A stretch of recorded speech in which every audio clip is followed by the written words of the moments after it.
Tired Frank Pike sat behind his desk and looked out of the window outside. Cars moved slowly in the cold, gray rain. He looked down at the gray hairs on his arms. His around Thomas pushed against the desk. This was his final month before he retired from the police. For Frank, is the last day come to sun. Frank felt angry, and he threw about the money he won't get when he is retired.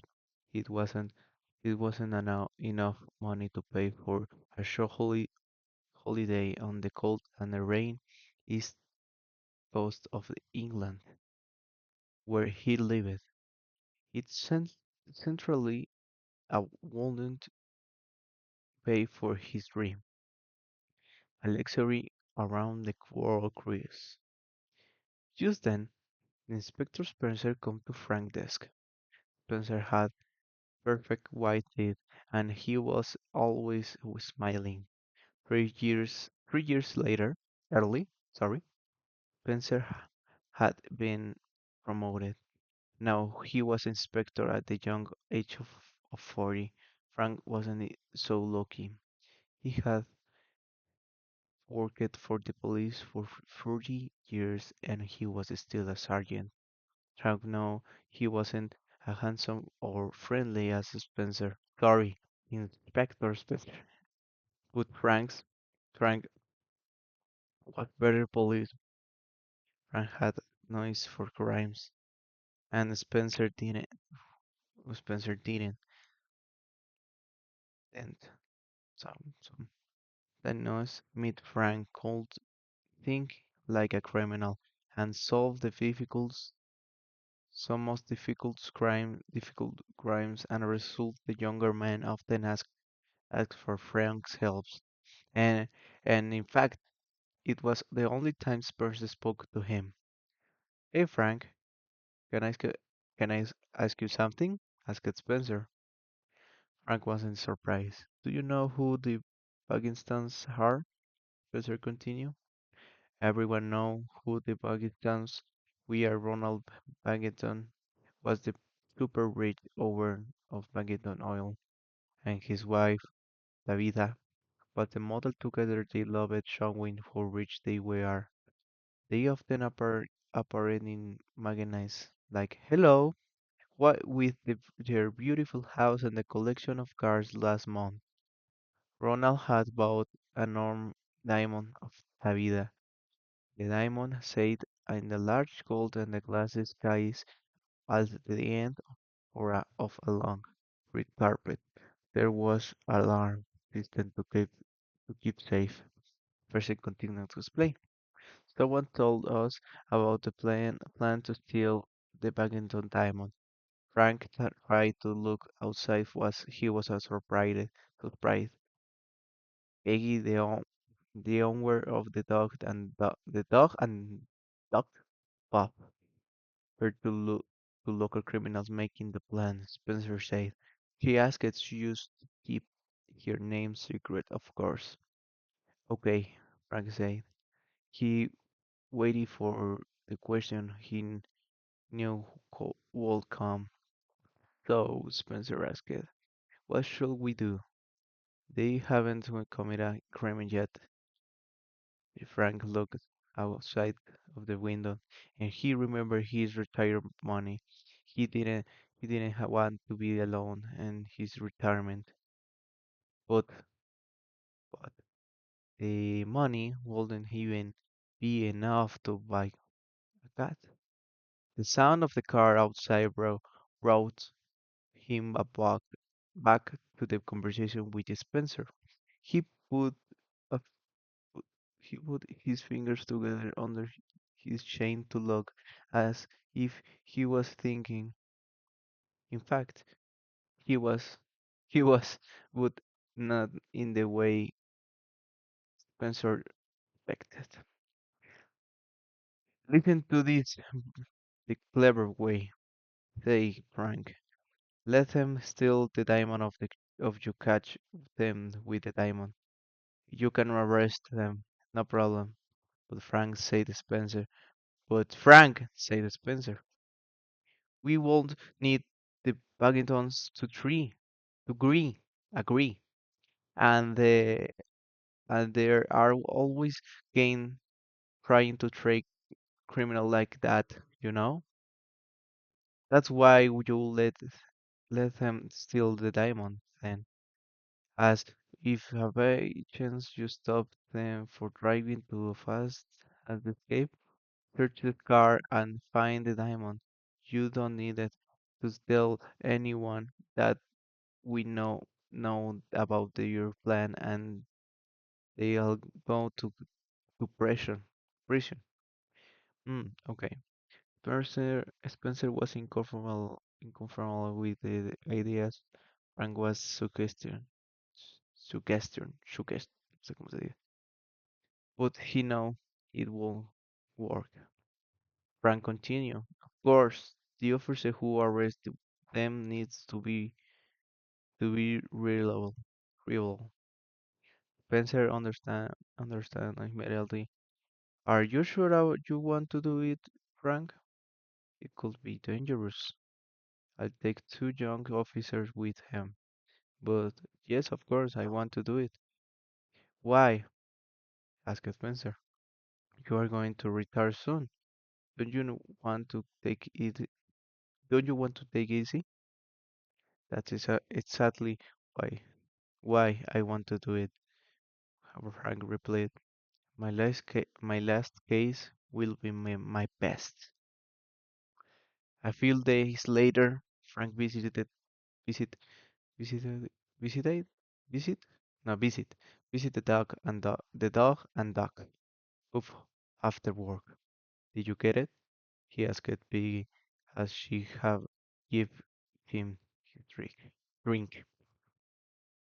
Yes, I have now got a perfect copy of the Belgian diamond, he said. I told the glassmaker I was a big fan and the Belgian, and I said that my boyfriend won't buy me a diamond of my own. You need a new boyfriend, said Frank. If I were your boyfriend, if you were your boyfriend, I didn't buy your diamond ring and take you long luxury cruise. Oh, really? She said and smiled.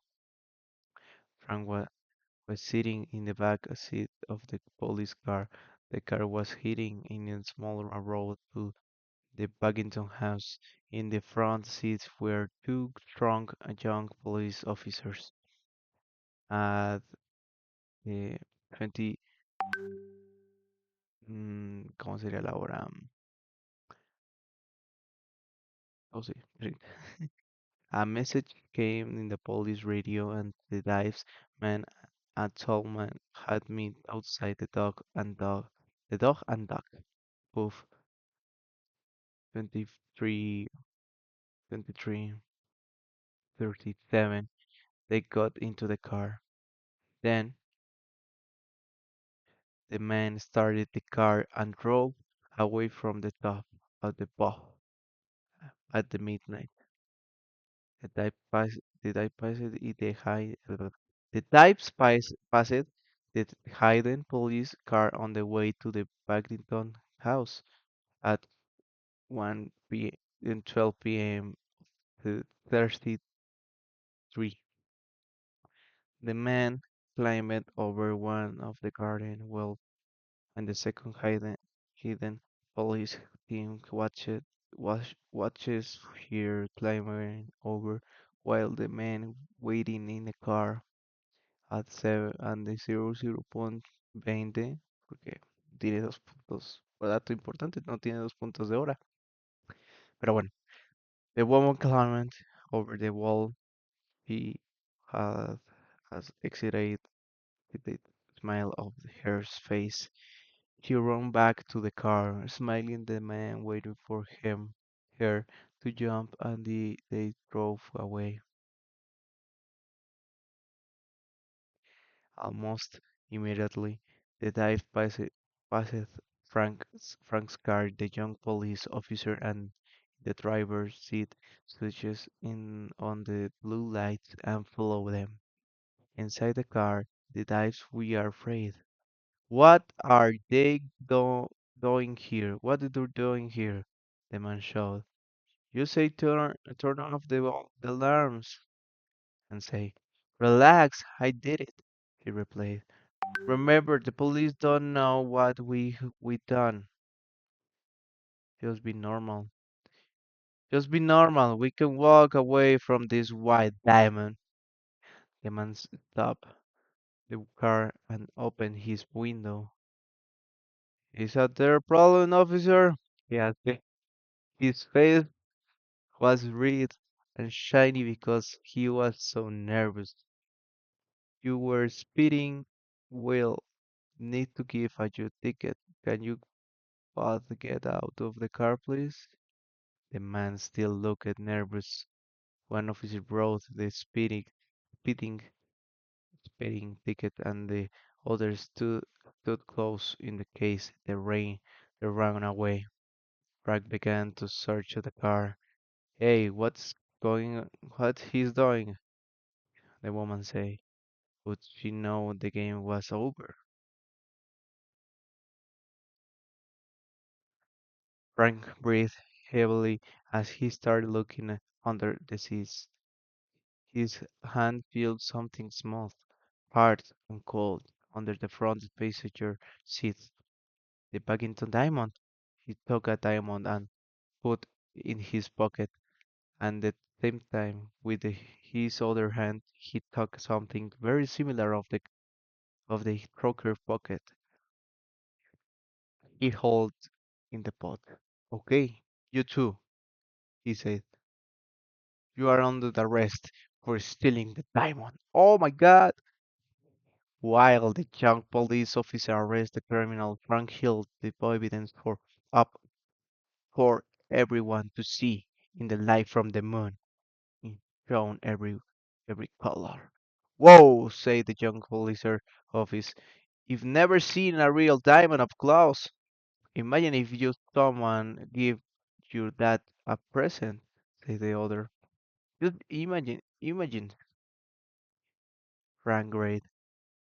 He carefully put into the evidence bag. Half an hour later, back to the station. He gave it to Spencer. Spencer took it from he careful, as if it was new baby. 5 weeks later, Frank was sitting in his new armchair and drinking a glass of the best champagne. Oh my God, alcoholic.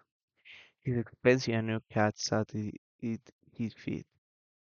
He picked, he picked up the local newspaper, and the two thieves had got 6 years in prison. The photo in this newspaper was of the Babygons, Babygons. They were standing next to the diamond inside the new extra strong glass case. Look, Frank looked closer of the photo of the diamond. Only an expert notice anything strange about the Bagiton diamond, and only if you take out the diamond up close. Frank put the newspaper down and the pocket and the picked up and one of the troubled imaginings of the on his beautiful new coffee table. Peggy, he said, wouldn't would you like to go Bahamas or the Malvides? Peggy put down her on the champagne glass, small diamond ring on her finger, turned off the light. Why not both? Why not both? He smiled. I did promise you long cruise, he said. You did it, he replied. I'm so glad and called for you first when I heard them planning to steal the diamond. Me too, Peggy, he said. Me too. Life now. he had retired for a wonderful thing after all. Story writing by Clive Lane and adapted by Nicholas Breen.